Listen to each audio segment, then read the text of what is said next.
चलिए, पहला क्वेश्चन है आज का,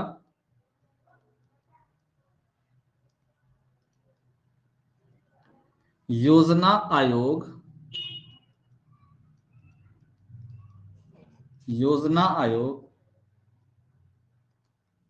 का अध्यक्ष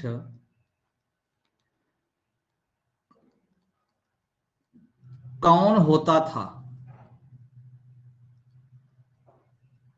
कौन होता था? बताओ। जो आपका योजना आयोग है, इसका अध्यक्ष कौन होता था?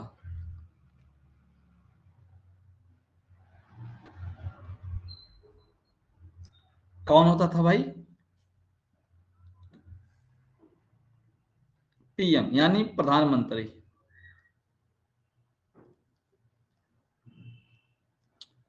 कौन होता था?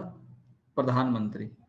ध्यान देना, इसमें मैंने आपसे बोला था का मतलब योजना आयोग अब प्रेजेंट टाइम में नहीं है।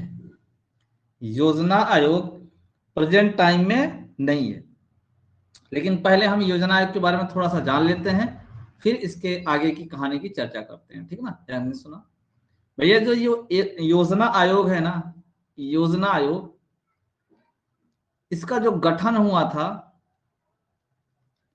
इसका गठन 15 मार्च 1950 को हुआ था। ठीक है ना? और इस योजना आयोग को समाप्त कब किया गया?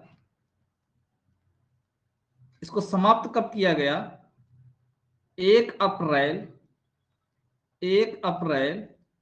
2014 योजना आयोग को क्या कर दिया गया? समाप्त कर दिया गया। ठीक है ना? गठन 15 मार्च को हुआ था, 15 मार्च 1950 को, समाप्त किया गया 1 अप्रैल 2014। ठीक ना? ध्यान देना, अगर पूछा जाए योजना आयोग के जो प्रथम अध्यक्ष थे ना, योजना आयोग के जो प्रथम अध्यक्ष थे, जो प्रथम प्रधानमंत्री थे वही थे। प्रथम प्रधानमंत्री कौन थे? पंडित जवाहरलाल नेहरू। पंडित जवाहरलाल नेहरू। ठीक ना? और उपाध्यक्ष की अगर बात की जाए ना, अगर इसके उपाध्यक्ष की बात की जाए, प्रथम उपाध्यक्ष, ठीक ना भैया, प्रथम उपाध्यक्ष की बात की जाए तो इसके जो प्रथम उपाध्यक्ष थे वो थे गुलजारी लाल नंदा। गुलजारी लाल नंदा इसके प्रथम उपाध्यक्ष थे। क्लियर है? क्लियर है? आपको यह बताना है जब योजना आयोग को समाप्त किया गया, जब योजना आयोग को समाप्त किया गया, उस समय इसका अध्यक्ष कौन था? उस समय इसका अध्यक्ष कौन था? जब योजना आयोग को समाप्त किया गया, उस टाइम पे योजना आयोग के अध्यक्ष कौन थे? जल्दी से बताओ। जब समाप्त किया गया था, जब यह समाप्त किया गया था, तब इसके अध्यक्ष कौन थे? जल्दी से कमेंट करके बताओ, फिर हम लोग आगे चलते हैं ना।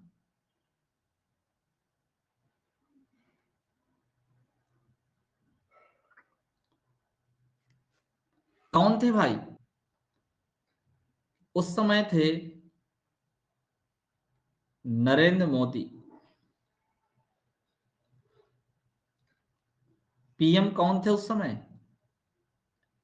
नरेंद्र मोदी। सरकार इनकी बन चुकी थी ना उस टाइम पे, 2014 में इनकी सरकार बन चुकी थी। सर वॉइस ठीक से नहीं आ रही है। ठीक है, मैं देखता हूं। अभी बताइए, अभी आवाज ठीक जा रही है? भैया उस टाइम पे जब योजना आयोग को समाप्त किया गया था ना, तो उस समय अध्यक्ष थे नरेंद्र मोदी। इतनी बातें आपको योजना आयोग से याद रखना है, बाकी बहुत सारी चीजें हैं लेकिन आपको ज्यादा याद नहीं रखने की जरूरत है। क्यों? क्योंकि इसको समाप्त कर दिया गया। ठीक ना? चलिए, अब ध्यान देना, अब आपको यहां से कुछ पॉइंट अच्छे अच्छे सीखने हैं। योजना आयोग को जब समाप्त किया गया, तो योजना आयोग के स्थान पर किसका गठन किया गया? यानी योजना आयोग पे कौन सा आयोग बनाया गया फिर? जब योजना आयोग को समाप्त किया गया, इसके स्थान पर किस आयोग का गठन किया गया? नीति आयोग। Very good.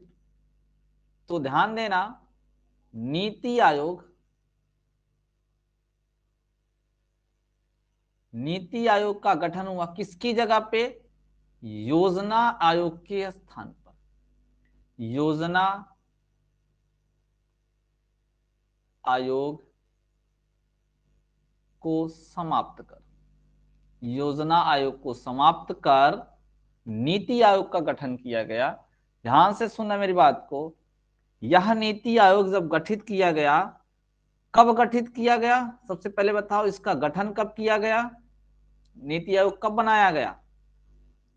तो नीति आयोग बनाया गया 1 जनवरी 2015 को। कब बनाया गया भैया? 1 जनवरी 2015 को। ठीक है ना? और इसका हेडक्वार्टर कहाँ है? इसका हेडक्वार्टर कहाँ है? अगर हम इसके हेडक्वार्टर की बात करें तो इसका हेडक्वार्टर कहाँ है? दिल्ली में। कहाँ है इसका हेडक्वार्टर? दिल्ली में। इसका हेडक्वार्टर कहाँ है? दिल्ली में। और चीजें ध्यान देना,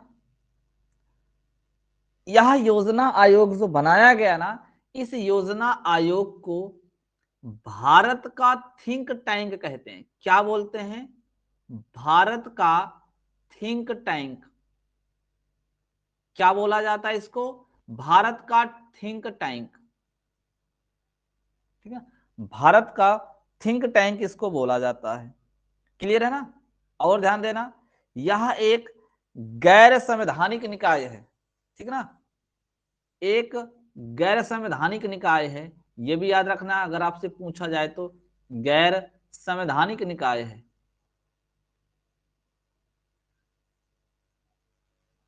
गैर संवैधानिक निकाय है। ओके, गैर संवैधानिक निकाय है। एक चीज और याद रखना, योजना आयोग जो था ना, वह पहले परामर्श तो देता ही देता था, उसके साथ में वित्तीय आवंटन भी करता था। यह कोई वित्तीय आवंटन नहीं करता, इस चीज को याद रखना। ठीक ना? यह योजना आयोग की तरह, यह योजना आयोग की तरह, यह योजना आयोग की तरह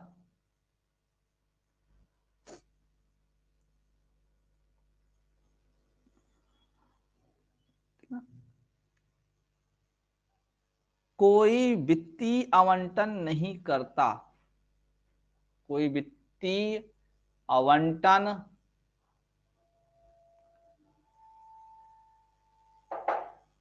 नहीं करता। क्लियर है? ये सारे चीज आप, सारे पॉइंट आप याद रखोगे, जितने पॉइंट मैं आपको बता रहा हूं। यहां तक क्लियर है ना? यहां तक सबको क्लियर है? चलो, अगर यहां तक सबको क्लियर है तो हम ये भी जान लेते हैं, नीति आयोग जो होता है, नीति आयोग में ये जो नीति शब्द लिखा होता है, इस नीति का फुल फॉर्म क्या होता है?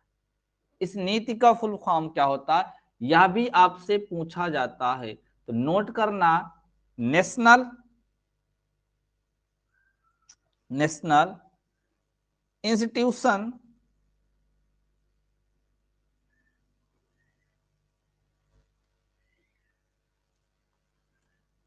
Institution for transforming, for transforming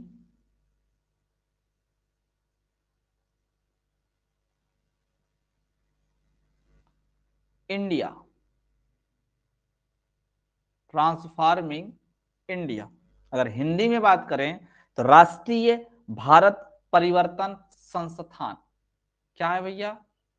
राष्ट्रीय भारत परिवर्तन संस्थान। क्लियर है ना? क्लियर है सबको? यह इसका फुल फॉर्म है, या इसका क्या है? फुल फॉर्म है नीति का। आगे चले हम लोग, आगे चले, चलो आगे चलते हैं हम लोग।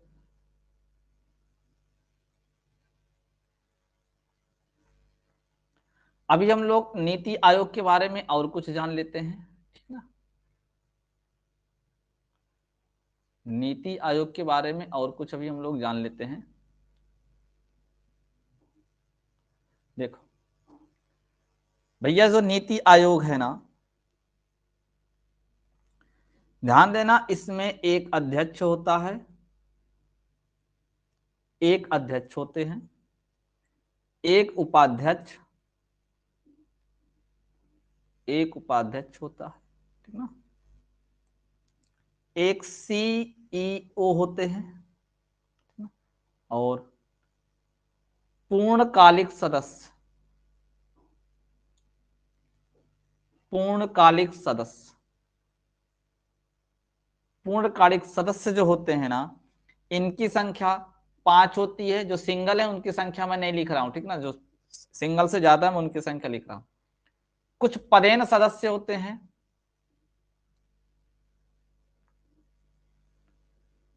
कुछ पदेन सदस्य होते हैं जिनकी संख्या 4 होती है, ठीक ना? और कुछ शासकीय परिषद होते हैं, ठीक ना? शासकीय परिषद होते हैं, लिख लेना।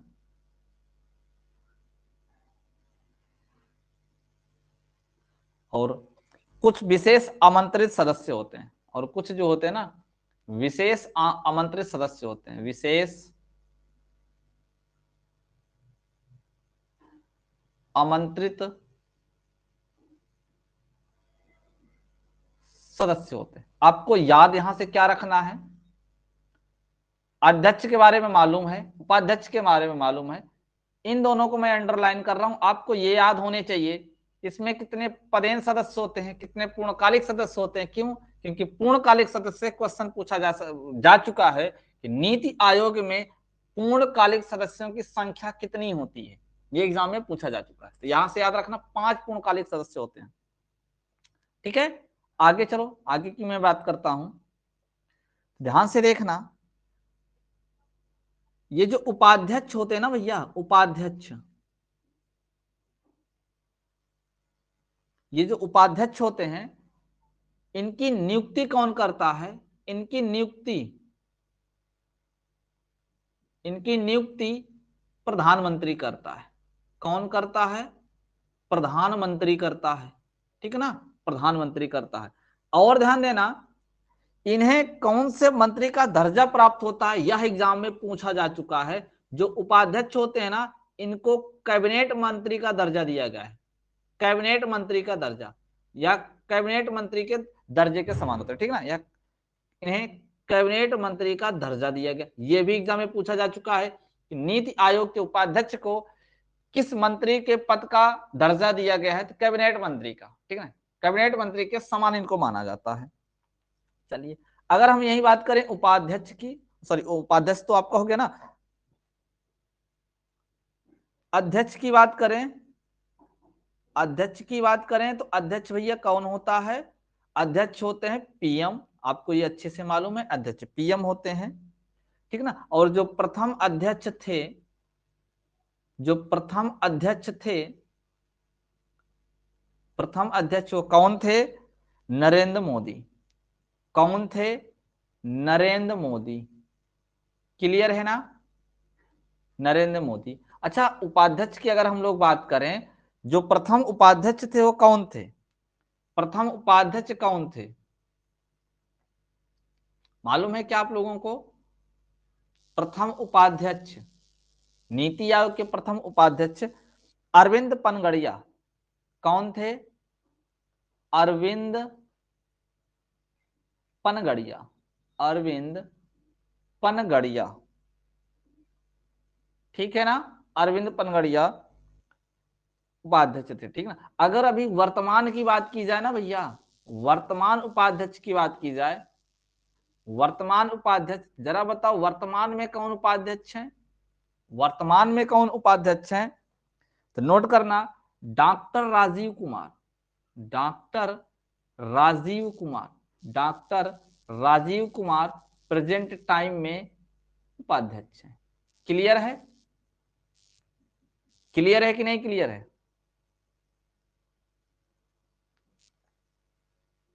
हाँ। अगर यहीं पे वर्तमान में अध्यक्ष की बात की जाए तो, वर्तमान में अध्यक्ष की बात की जाए तो वर्तमान अध्यक्ष कौन है नीति आयोग के? तो कौन है? नरेंद्र मोदी ही है प्रेजेंट टाइम में भी, प्रेजेंट टाइम में भी कौन है? नरेंद्र मोदी ही हैं। ओके, क्योंकि पीएम कौन है? नरेंद्र मोदी। चलो आगे बात करते हैं। अगर हम आपसे बात करें सीईओ, ठीक है ना भैया, सीईओ, सीईओ, ठीक ना, तो जो आपके प्रथम सीईओ थे, प्रथम सीईओ थे वह थे सिंधु श्री खुल्लर। कौन थे? सिंधु श्री खुल्लर, सिंधु श्री खुल्लर। लेकिन अगर मैं वर्तमान सीईओ की बात करूं तो, वर्तमान सीईओ की बात करूं तो वर्तमान सीईओ कौन है? श्री अमिताभ कांत। कौन है भैया? श्री अमिताभ कांत, अमिताभ कांत। क्लियर है? क्लियर है कि नहीं?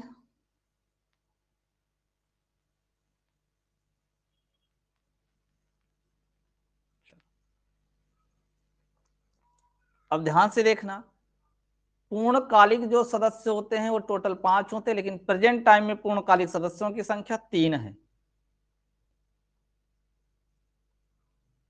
पूर्णकालिक सदस्य, सबसे पहले तो आपको ये याद रखना है, जो ये पूर्णकालिक सदस्य होते हैं ना, जो ये पूर्णकालिक सदस्य होते हैं, इनको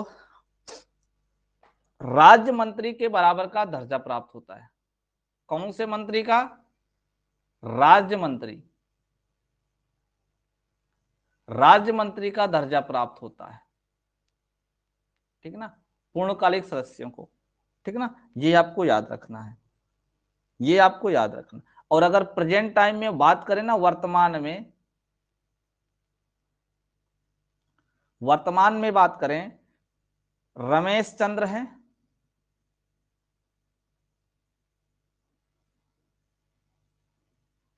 रमेश चंद्र हैं, वी के सारस्वत हैं, वी के सारस्वत हैं, और कौन है?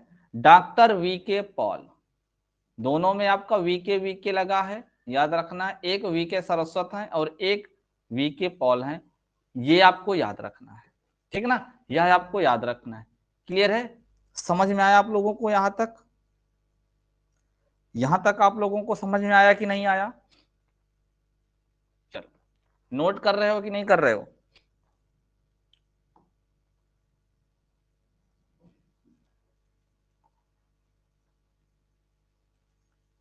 देखना भाई, अगर आपसे पूछा जाए भारत में जो है ना, भारत की मानव विकास रिपोर्ट कौन प्रकाशित करता है या जारी करता है, ठीक ना,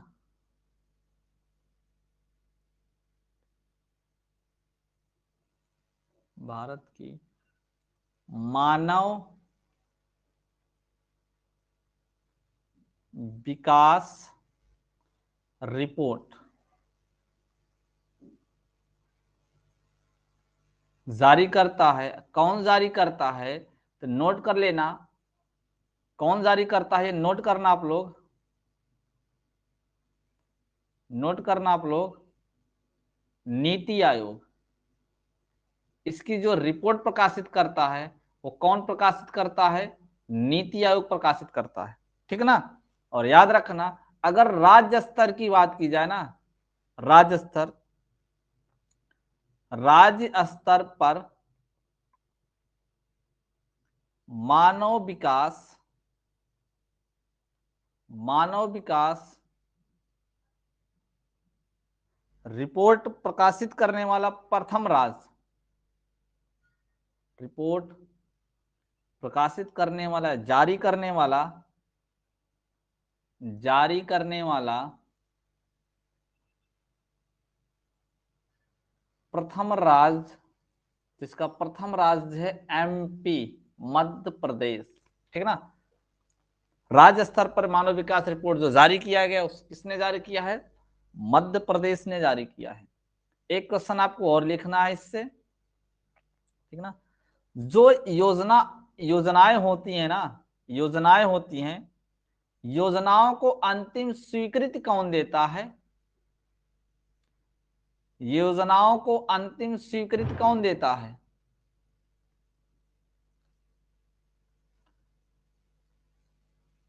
अंतिम स्वीकृति या अनुमोदन,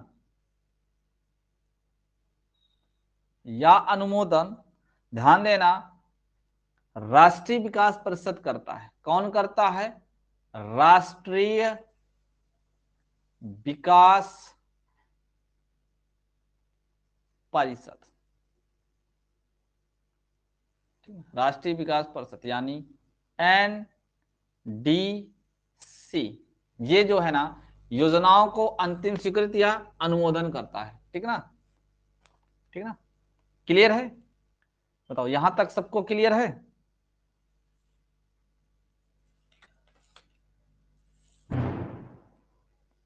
समझ में तो आ रहा है ना भैया? आगे चलें फिर।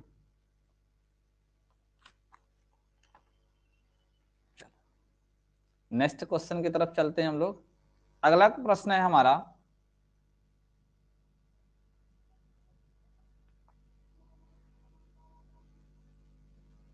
अर्थशास्त्र का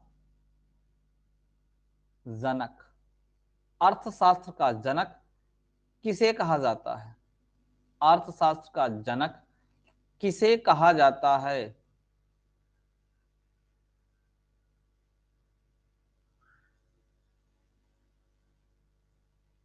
जल्दी से बताओ, अर्थशास्त्र का जनक किसे कहते हैं?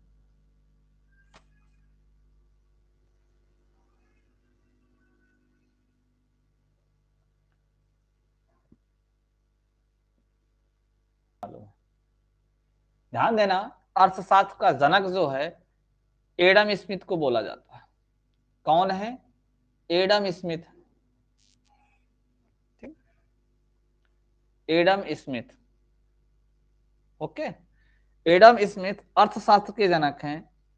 इनकी एक पुस्तक है, ध्यान देना, दो पुस्तकें इनकी फेमस हैं, दोनों को आप लिख लेना। फर्स्ट है द वेल्थ ऑफ नेशंस, जो आज भी एग्जाम में पूछी जाती है, द वेल्थ ऑफ नेशंस। यह इनकी पुस्तक 1776 ईस्वी में प्रकाशित हुई थी। ठीक ना, नोट कर लेना आप लोग, 1776 ईस्वी में जो है ना ये प्रकाशित हुई थी। इनकी दूसरी एक बुक है जो बहुत ज्यादा फेमस थी, theory of moral sentiments, theory of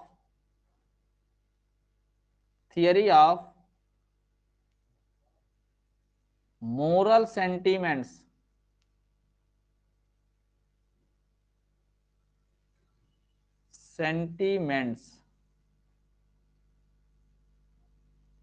clear है? ये इनकी दो बुकें हैं, ये आपको याद रखना है। ये आपको क्या करना है? इसको याद रखना है। ठीक ना। अभी एक बच्चे ने कहा कि अर्थशास्त्र का जनक चाणक्य है, तो मैं आपको बता देता हूं, जो चाणक्य है ना भैया, ये जो चाणक्य हैं, इन्होंने एक पुस्तक लिखी है जिसका नाम है अर्थशास्त्र। एक पुस्तक इन्होंने लिखा है जिसका नाम है अर्थशास्त्र, और यह पुस्तक, ध्यान देना, राजनीति पर आधारित है। किस पर आधारित है? राजनीति पर आधारित है। और चाणक्य के जो अन्य नाम है वो आपको याद रखना है। इनके अन्य नाम विष्णुगुप्त और क्या है, विष्णुगुप्त और क्या भैया, कौटिल्य। क्या नाम है, कौटिल्य। ये आपको याद रखना। तो ये जो अर्थशास्त्र है ना चाणक्य वाली जिसकी आप लोग चर्चा किए, ये राजनीति पे आधारित है, लेकिन हमारी जो ये अर्थशास्त्र पूछे ये इकोनॉमी पे आधारित है, इकोनॉमिक पे आधारित है, ठीक ना, वित्त पे आधारित है। चलिए और कुछ पॉइंट जान लेते हैं, यहां से हम लोग और कुछ पॉइंट सीख लेते हैं ना। चलो अगर मैं आपसे पूछूं किस भारतीय को अर्थशास्त्र का प्रथम नोबेल पुरस्कार दिया गया था,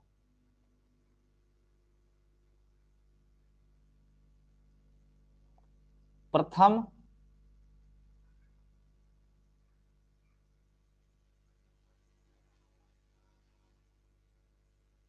भारतीय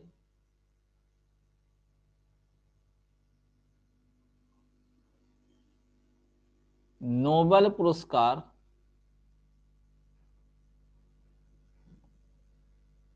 प्राप्त करता, बताओ किसको, किस भारतीय को सबसे पहले नोबेल पुरस्कार दिया गया है, जल्दी से बताओ, जल्दी से बताओ कौन सा भारतीय है जिसको सबसे पहले अर्थशास्त्र के क्षेत्र में, अर्थशास्त्र के क्षेत्र में, किसके क्षेत्र में भैया, अर्थशास्त्र के क्षेत्र में। ये भी याद रखना, नहीं तो आप लोग, क्योंकि नोबेल पुरस्कार तो 6 क्षेत्रों में दिया जाता है ना, तो अर्थशास्त्र के क्षेत्र में बताना है आपको।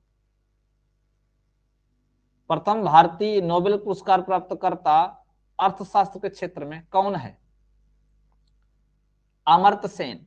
नहीं मालूम है आप लोगों को, अमर्त्य सेन, अमर्त्य सेन। कब मिला था इनको, टाइम भी याद रखना है, 1998 में, 1998 में, क्लियर है ना, 1990। और कुछ बातें हम लोग यहां से कर लेते हैं, ठीक है ना, ध्यान दो। अगर मैं बात करूं भारतीय अर्थव्यवस्था कैसी है, भारतीय अर्थव्यवस्था कैसी है,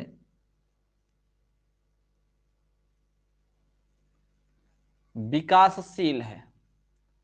और याद रखना विकासशील शब्दों के लिए, विकासशील जो है ना, विकासशील देशों के लिए एक वर्ड यूज किया जाता है जिसका नाम है third world, third world, third world जो है ना, ये जो आपका थर्ड वर्ल्ड शब्द है, यह शब्द किन देशों के लिए यूज किया जाता है, तो यह जो है शब्द ध्यान देना विकासशील देशों के लिए यूज किया जाता है। और हमारे भारत जो है ना वह एक विकासशील देश है। यहीं से ध्यान देना, अगर ये कह दिया जाए भारत की अर्थव्यवस्था कैसी है, अगर ये कह दिया जाए कि भारत की अर्थव्यवस्था कैसी है, भारत की अर्थव्यवस्था कैसी है, भारत की अर्थव्यवस्था है, तो आप बता देना सीधा मिश्रित। वेरी गुड, ये सही है। कैसी है भैया, मिश्रित। भारत की अर्थव्यवस्था मिश्रित है, ठीक ना। और जब भारतीय अर्थव्यवस्था वो विकासशील है, क्लियर ना, दोनों में बहुत छोटा सा अंतर है, अच्छे से याद रखना। और विकासशील थर्ड वर्ल्ड शब्द जो होता है ना वो विकासशील देशों से संबंधित रखता है। विकासशील देश जितने हैं उनके लिए कौन सा शब्द यूज किया जाता है, थर्ड वर्ल्ड, ठीक है ना। तीसरी दुनिया हिंदी में याद रखना, नहीं तो पता लगे हिंदी में आ जाए तो भूल जाओ, तीसरी दुनिया, ठीक है भाई, ठीक है। और एक चीज याद यहां से आपको रखना है, जो आपका ये मिश्रित अर्थव्यवस्था है ना, इस मिश्रित अर्थव्यवस्था का जो सुझाव है ना, इसका जो सुझाव है, सुझाव दिया किसने था, तो मिश्रित अर्थव्यवस्था का जो सुझाव है, इसका जो सुझाव दिया वो दिए थे जॉन मेनार्ड किंग्स। नोट करना, जॉन मेनार्ड किंग्स। यह एक अर्थशास्त्री थे, ठीक ना भैया, यह एक क्या थे, अर्थशास्त्री थे। इन्होंने जो है ना मिश्रित अर्थव्यवस्था का सुझाव दिया था। क्लियर है, क्लियर है। आगे चले हम लोग, फिर आगे चलें।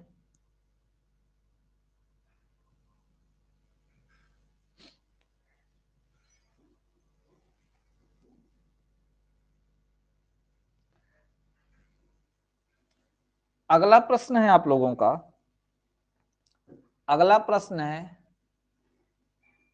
शिक्षा किस सूची के अंतर्गत आता है? शिक्षा किस सूची के अंतर्गत आता है? किस सूची के अंतर्गत आता है?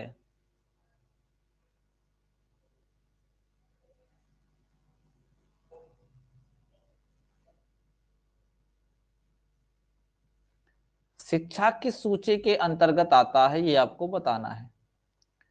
तो किस सूची के अंतर्गत आता है? समवर्ती सूची। Very good. किस सूची के अंतर्गत आता है? समवर्ती सूची, ठीक है ना, समवर्ती सूची के अंतर्गत ही आता है। अब जरा एक बार रिपीट कर लेते हैं, क्योंकि सूची के बारे में हम लोग फर्स्ट क्लास में पढ़ चुके हैं। सूची के बारे में फर्स्ट क्लास में हम लोग पढ़ चुके हैं। ये बताओ, जो सूची है ना, जितनी भी आपकी सूचियां हैं, इन सूचियों का उल्लेख, सूचियों का उल्लेख किस अनुसूची में किया गया है? सूचियों का उल्लेख किस अनुसूची में किया गया है? सूचियों का उल्लेख कौन सी अनुसूची में किया गया है? तो 7वीं। इनका उल्लेख कहाँ लिखा गया है? 7वीं अनुसूची में। संविधान की 7वीं अनुसूची में जितनी सूचियां उनका उल्लेख किया गया है। तो हम लोग फटाफट एक नजर सब पे देख लेते हैं। और कुल कितनी अनुसूचियां हैं? तो 3 है। कितनी कितनी सूचियां भैया? कितनी सूचियां? 3 सूचियां हैं। और तीनों सूचियां कौन कौन सी है ये हमें पढ़ना है, ठीक ना, ये हमें पढ़ना है। कौन कौन सी? अच्छे से नोट करना, अच्छे से नोट करना इसको। जो पहली आपकी सूची है वो आपकी है संघ सूची। कौन सी सूची है भैया? संघ सूची, ठीक है ना। केंद्र संघ सूची पे कानून बनाने का अधिकार किसका है? केंद्र का। इन विषयों पे जो संघ सूची के अंतर्गत जितने विषय आते हैं उस पे कानून कौन बनाता है? केंद्र सरकार बनाती है, ठीक है ना। और अगर हम बात करें वर्तमान समय में, वर्तमान समय में इसमें कितने विषय हैं, कितने विषयों पे केंद्र सरकार कानून बनाती है संघ सूची के अंतर्गत? तो 100 विषय हैं। कितने विषय हैं? 100 विषय हैं। वेरी गुड, 100 विषय ऐसे हैं। अच्छा, अगर मूल संविधान में बात किया जाए तो, अगर मूल संविधान में बात किया जाए, मूलतः यानी प्रारंभ में जब संविधान बना था तब कितने विषय थे? तब याद रखना, तब 97 विषय थे। तब कितने विषय थे? 97 विषय थे। और इतने समय कितने हैं? 100। अगर हम बात करें आपसे राज्य सूची का, तो अगर हम आपसे राज्य सूची का बात करें तो राज्य सूची में जो विषय हैं उस पर कानून कौन बनाता है? राज्य सूची में जो विषय है उस पर कानून कौन बनाता है? तो ध्यान देना, राज्य सरकार बनाती है, ठीक ना, स्टेट गवर्नमेंट बनाती है। और वर्तमान समय में इसमें कितने विषय हैं? 61 विषय हैं। 61 विषय हैं जिसपे राज्य सरकार क्या बनाती है? कानून बनाती है। और जब यह संविधान बना था मूल संविधान में, तब 66 विषय थे, अर्थात अभी प्रेजेंट टाइम में कम कर दिए गए हैं। प्रेजेंट टाइम में क्या कर दिए गए हैं? कम कर दिए गए हैं, ठीक ना। और अगर हम समवर्ती सूची की बात करें, समवर्ती सूची की बात करें तो समवर्ती सूची के विषयों पे कौन कानून बना सकता है?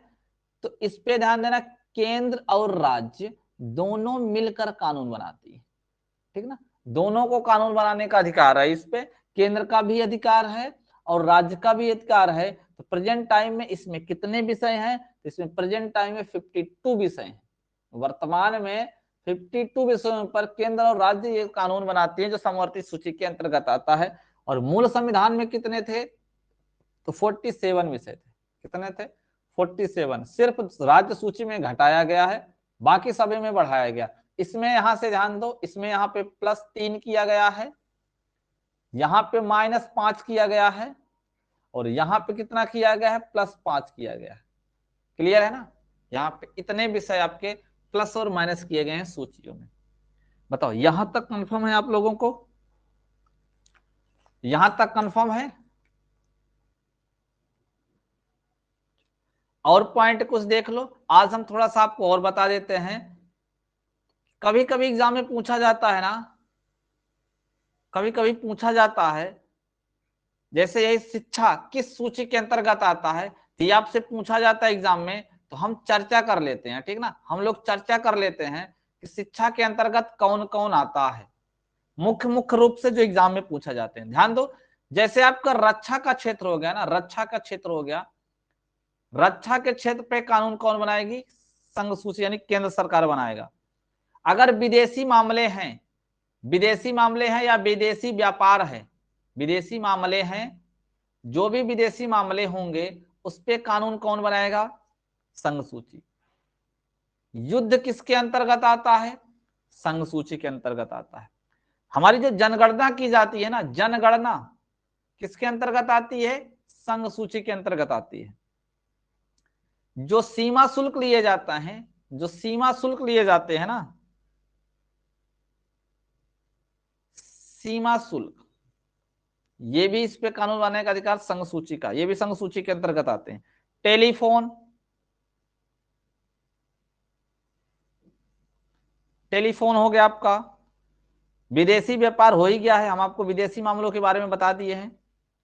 देखो, रेल हो गया, वायु हो गया, रेल, वायु और जल, इन तीनों के परिवहन पे कानून कौन बनाता है, संघ सूची बनाती है। रेल परिवहन, ठीक है ना, वायु परिवहन और जल परिवहन, इन तीनों पे। और अगर कोई अंतरराष्ट्रीय संधियां है ना, तो उस पे भी कानून कौन बनाएगा, उस पे भी कानून कौन बनाएगा, संघ सूची ही बनाती है। ये कुछ मैंने महत्वपूर्ण लिख दिए हैं, ये आपको याद रखना है, इसी में से आपको एग्जाम में पूछा जाता है। ज्यादातर आपसे कौन सा पूछा जाता है, ध्यान से सुनना। एक आपका सीमा शुल्क आपसे पूछा जाएगा, ठीक है ना, एक आपसे रक्षा पूछा जाएगा, एक आपसे जनगणना पूछा जाएगा। ये तीन तो बहुत ज्यादा आपसे पूछे जाते हैं, रक्षा, सीमा शुल्क और जनगणना। जनगणना किस सूची के अंतर्गत आता है, संघ सूची के। रक्षा किस सूची के अंतर्गत आता है, संघ सूची। सीमा शुल्क किसके अंतर्गत आता है, संघ सूची के अंतर्गत आता है। क्लियर है, बोलो भैया, क्लियर है।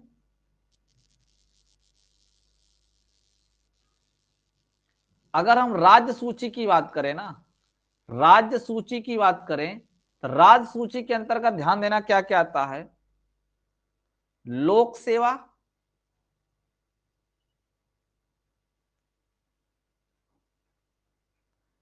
जो कृषि होती है ना, कृषि, ये भी राज्य सूची का विषय है। जो आपकी पुलिस होती है ना, ये भी राज्य सूची के अंतर्गत आता है। भू राजस्व संबंधी जो जो आपके विभाग होते हैं ना, वो भी आपके राज्य सूची के अंतर्गत आते हैं। जो आपकी जेल होती है ना, कारागार, वो भी राज्य सूची के अंतर्गत आते हैं। स्थानीय शासन जो होता है ना, स्थानीय शासन, स्थानीय शासन का मतलब आप लोग समझते होंगे, ठीक है ना भैया। तो ये स्थानीय शासन में जो भी होता है, ये सब राज्य के अंतर्गत आता है, ठीक है ना। क्रय विक्रय जो भी होता है, क्रय विक्रय, ये भी आपका राज्य सूची के अंतर्गत आता है। सिंचाई जो है ना, सिंचाई, ये भी आपका राज्य सूची के अंतर्गत आता है। ये आपको याद रखना है, ठीक ना, याद रखना है। और क्लियर है ना भाई, क्लियर है ना, यहाँ पे कारागार हो गया आपका, हाँ ठीक है। ये आपके सब राज्य सूची के अंतर्गत आते हैं, ये आपको याद रखना। अगर हम बात करें समवर्ती सूची, अगर हम बात करें समवर्ती सूची, तो ध्यान देना, समवर्ती सूची के अंतर्गत कौन कौन से आते हैं, जो राष्ट्रीय जल मार्ग है ना, जो राष्ट्रीय जल मार्ग है, देखो एक आपका इसमें भी जल मार्ग आया हुआ है, लेकिन जो राष्ट्रीय जल मार्ग है ना, इस पे दोनों कानून बना सकते हैं। देखो इसमें संघ में भी आया है, ये याद रखना है आपको। राष्ट्रीय जल मार्ग, परिवार नियोजन, परिवार नियोजन बहुत अच्छा एग्जाम्पल है। परिवार नियोजन और जनसंख्या नियंत्रण का एक बहुत अच्छा एग्जाम्पल है कि ये जो है ना, इस पे दोनों कानून बना सकती हैं। अभी देखो, योगी आपके उत्तर प्रदेश में योगी ने जनसंख्या नीति लागू किया है ना, तो जनसंख्या के ऊपर ही तो कानून बनाया है उन्होंने। तो उस पे केंद्र और राज्य दोनों कानून बना सकती हैं, ठीक है ना, केंद्र और राज्य दोनों कानून बना सकते हैं। जनसंख्या नियंत्रण हो गया, समाचार पत्र हो गया, समाचार पत्र हो गया, कारखाना हो गया, कारखाना हो गया, शिक्षा हो गया, और वन हो गया, वन। इन सब पे ध्यान देना, ये सब महत्वपूर्ण है। एक और महत्वपूर्ण पॉइंट आता है, इसको याद रखना है,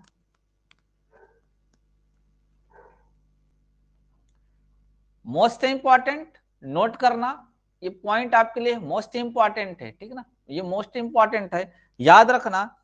आपको पता है 42वां संविधान संशोधन हुआ था ना, 42वां संविधान संशोधन, 42वां संविधान संशोधन, जरा बताओ कब हुआ था 42वां संविधान संशोधन? फटाफट बताओ आप लोग, कब हुआ था 42वां संविधान संशोधन? जल्दी से बताओ भैया। ये संविधान संशोधन जो हुआ था ये 1976 में हुआ था। कब हुआ था? 1976 में, 1976 में हुआ था। क्लियर है ना, 1976 में हुआ था ये संविधान संशोधन। तो याद रखना, इस संविधान संशोधन के अंतर्गत, इन संविधान संशोधन के अंतर्गत याद रखना, वन, शिक्षा,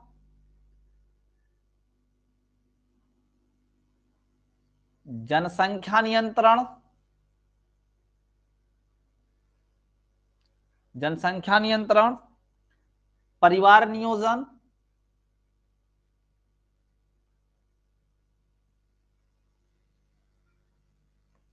परिवार नियोजन, बाट माप, बाट माप, जानवर व पक्षियों की सुरक्षा, जानवर व पक्षियों की सुरक्षा, ठीक है ना, इन विषयों को ध्यान देना। आदि विषयों को समवर्ती सूची में शामिल कर दिया गया। आदि विषयों को समवर्ती सूची में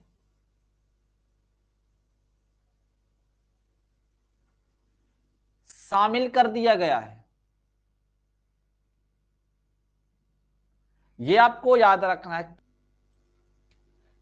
अगला प्रश्न है आपका, बहुत ही आसान प्रश्न है, इंडिया हाउस कहां स्थित है? आपको बताना है इंडिया हाउस कहां स्थित है।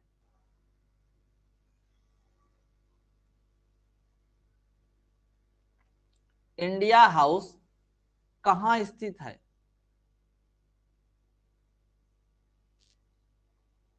कहां स्थित है?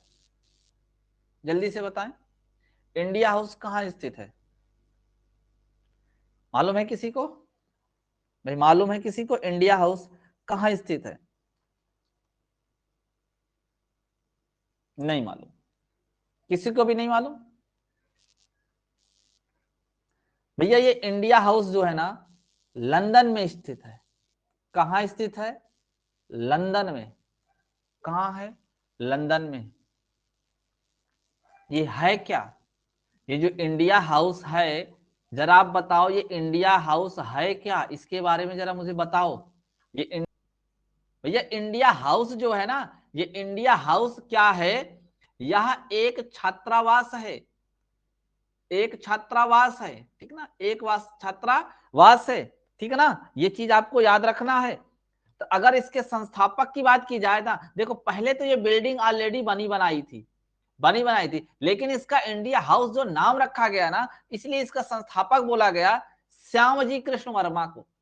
किसको बोला गया? श्यामजी कृष्ण वर्मा को। क्यों? क्योंकि पहले सिर्फ एकमात्र बिल्डिंग हुआ करती थी, बाद में इन्होंने क्या किया, इस बिल्डिंग को खरीद कर जब उसमें छात्रों को रखा, छात्रावास बनाया, छात्रों को रखा, तो स्कॉलरशिप दे दे के ना शिक्षा की व्यवस्था करवाए, वहां पे स्टूडेंट रहते थे, ठीक ना, स्टूडेंट रहते थे, तो इसका नाम उन्होंने क्या रख दिया, इंडिया हाउस। क्लियर है, बताओ आप लोग, क्लियर है, क्लियर है ना सबको। अब ध्यान से देखना, अच्छा फिर से आपको बताना, अब देखो इससे मिलता जुलता क्वेश्चन पूछा जाता है आपसे, क्या, व्हाइट हाउस, इसी से मिलता जुलता क्वेश्चन पूछा जाता है आपसे, व्हाइट हाउस। अब जरा बताओ ये व्हाइट हाउस है कहां, ये व्हाइट हाउस जो है ना ये कहां पड़ता है भैया, जल्दी से बताओ ये व्हाइट हाउस कहां पड़ता है, बताओ ये व्हाइट हाउस कहां पड़ता है। ये व्हाइट हाउस पड़ता है वाशिंगटन डीसी में, वाशिंगटन डीसी यानी यूएसए, संयुक्त राज्य अमेरिका में, संयुक्त राज्य अमेरिका में पड़ता है। ये व्हाइट हाउस है क्या, तो ध्यान देना ये अमेरिका के राष्ट्रपति का जो है ना निवास स्थल है, आधिकारिक निवास स्थल जो सरकार की तरफ से दिया जाता है, ठीक है ना, यह याद रखना, व्हाइट हाउस अमेरिका के, अमेरिका के राष्ट्रपति का आधिकारिक निवास स्थान है, क्या है, निवास स्थान है। और ध्यान देना ये इनका मुख्य कार्यकारी स्थान भी है, ठीक ना, तो निवास स्थान है ये व्हाइट हाउस। अच्छा एक बात मुझे बता दो फिर, इस व्हाइट हाउस का निर्माण कब किया गया, इस व्हाइट हाउस का निर्माण कब किया गया, ध्यान देना 13 अक्टूबर, 13 अक्टूबर 1792 में इसका निर्माण प्रारंभ किया गया, इसका निर्माण प्रारंभ किया गया। और ये बन के कब तैयार हो गया, फाइनल 1 नवंबर 1800, 1 नवंबर 1800 की ये पूर्ण हो गया। तो अगर आपसे पूछा गया कि निर्माण कब हुआ तो आप आंसर देंगे 1 नवंबर 1800। कब बना, 1 नवंबर 1800 को, काम तो स्टार्ट हुआ था 92 में ही, लेकिन 1800 में कंप्लीट हो गया। क्लियर है, क्लियर है भैया। एक क्वेश्चन और यहां से नोट कर लेना है, इसके वास्तुकार कौन थे, इसके जो है वास्तुकार कौन थे, नोट करना, इसके जो वास्तुकार थे जेम्स होबन, जेम्स होबन, जेम्स होबन इसके कौन थे, वास्तुकार थे। ये याद रखना है व्हाइट हाउस, जैसे आपका इंडिया हाउस है वैसे ही मिलता जुलता आपका क्या है, white house. White house America के राष्ट्रपति का आधिकारिक निवास स्थान है, निर्माण कब हुआ था, 1800 ईस्वी में, ठीक है ना, वास्तुकार कौन था, जेम्स होबन। आगे चलें, आगे चलें,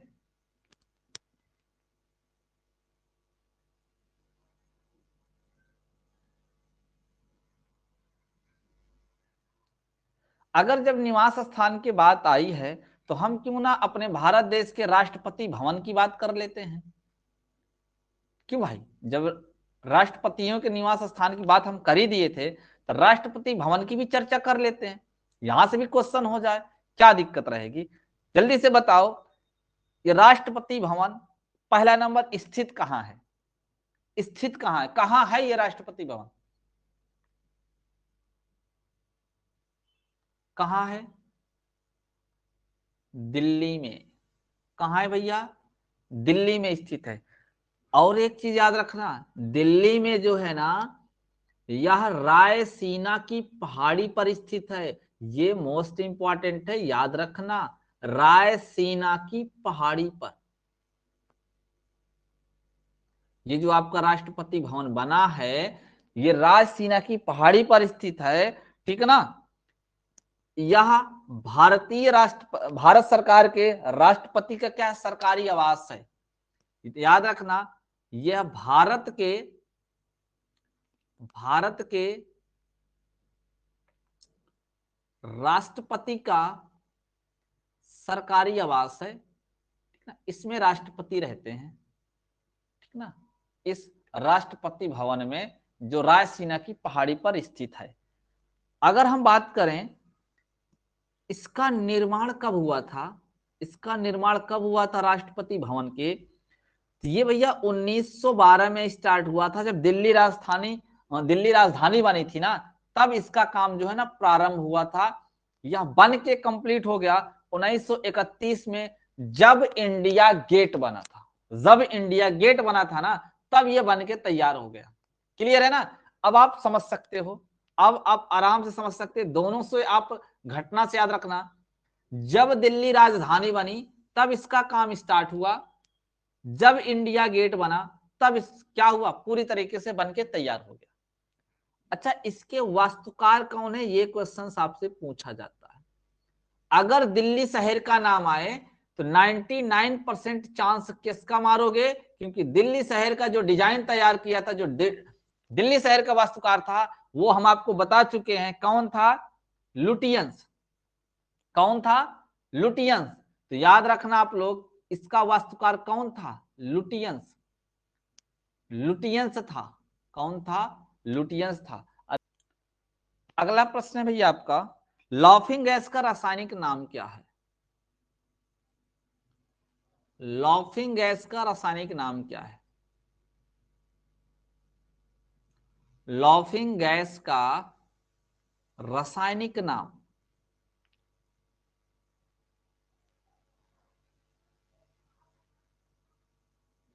बताओ जल्दी से, लॉफिंग गैस का रासायनिक नाम क्या है।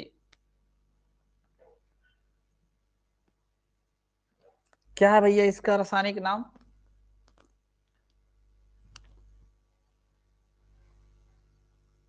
मालूम है किसी को, मालूम है कि नहीं, नहीं है। नाइट्रस ऑक्साइड है, नाइट्रस ऑक्साइड,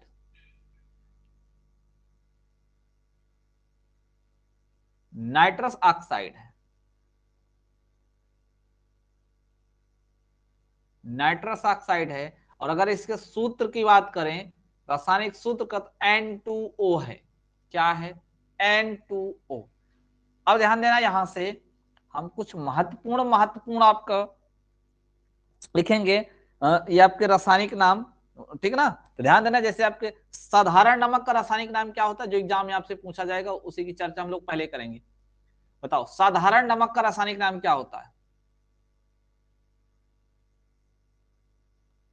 साधारण नमक का रासायनिक नाम होता है सोडियम क्लोराइड। क्या होता है भैया, sodium chloride, sodium chloride, sodium chloride. अगर हम इसके सूत्र की बात करें, रासायनिक सूत्र की, तो रासायनिक सूत्र होता है NaCl। NaCl, NaCl इसका रासायनिक सूत्र होता है साधारण नमक का। फिर आपसे पूछा जाता है धावन सोडा, आपसे पूछा जाता है धावन सोडा, धोने वाला सोडा होता है ये है सोडियम कार्बोनेट। क्या है भैया, सोडियम कार्बोनेट, सोडियम कार्बोनेट, जिसका फॉर्मूला है Na2CO3। इतना याद रखना, कभी कभी आपको कंफ्यूज करने के लिए ध्यान देना, फॉर्मूले में 10H2O लगा सकता है, याद रखना 10H2O लगा सकता है, लेकिन आपको ज्यादा देखने को ये मिलेगा, ये Na2CO3। कंफ्यूज करने के लिए आपको ये दे सकता है 10H2O। तो अगर ये 10H2O आएगा तो टिक कर लेना, ठीक ना। नेक्स्ट चलते हैं, जब 10H2O देगा तो ये नहीं देगा फिर Na2, ठीक ना।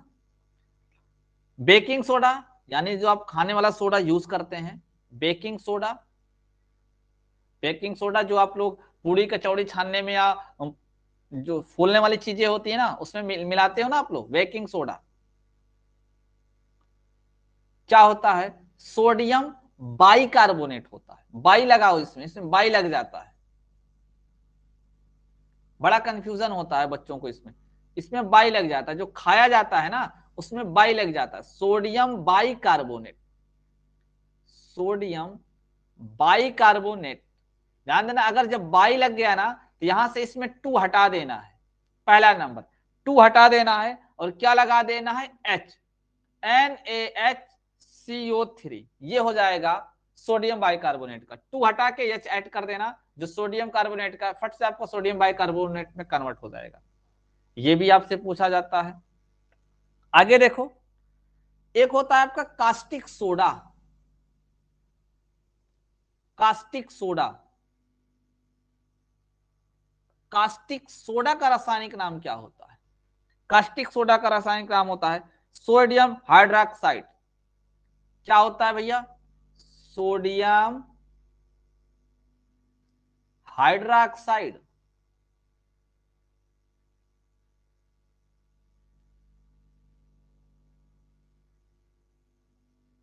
अर्थात NaOH। तीनों को याद रखना है, इन तीनों को याद रखना है, धावन soda, baking soda, caustic soda. ठीक है ना भाई, क्लियर है? और क्या पूछा जाता है आपसे? फिटकरी का पूछा जाता है ना, फिटकरी का। एग्जाम में तो आपसे फिटकरी का भी तो पूछा जाता है। फिटकरी का क्या होता है? पोटेशियम,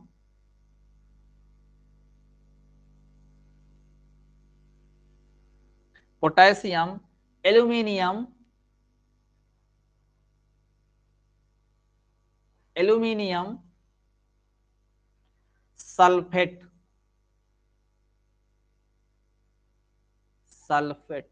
अगर हम फार्मूले की बात करें ना, इसका जो सूत्र होता है K2SO4, K2SO4 Al2SO4 का होल थ्राइस।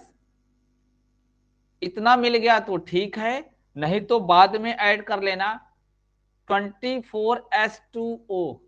अगर आपको इतना मिल गया ऑप्शन में तो ठीक है, नहीं तो फिर आपको ये और ऐड करना पड़ेगा 24H2O। आगे देखो,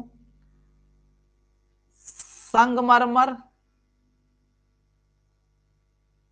संगमरमर, चौक, चौक, चूना पत्थर।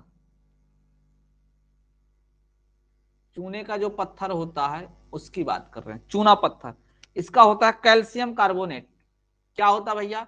Calcium carbonate.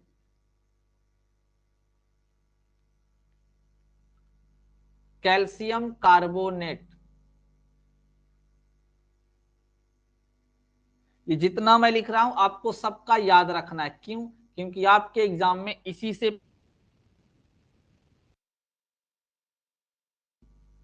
CaCO3। अगर यहीं पे हम बिना बुझा हुआ चूने की बात करें, बिना बुझा हुआ चूना,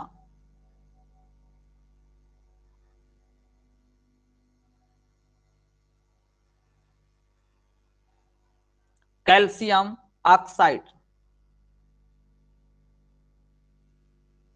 क्या बोलते हैं भैया?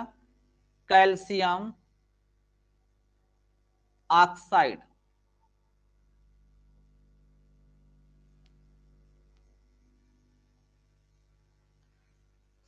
CaO, CaO। और आपसे क्या पूछा जाता है? जिप्सम पूछा जाता है। क्या पूछा जाता है? जिप्सम का। जिप्सम का जो होता है कैल्शियम सल्फेट। क्या होता है? Calcium sulphate.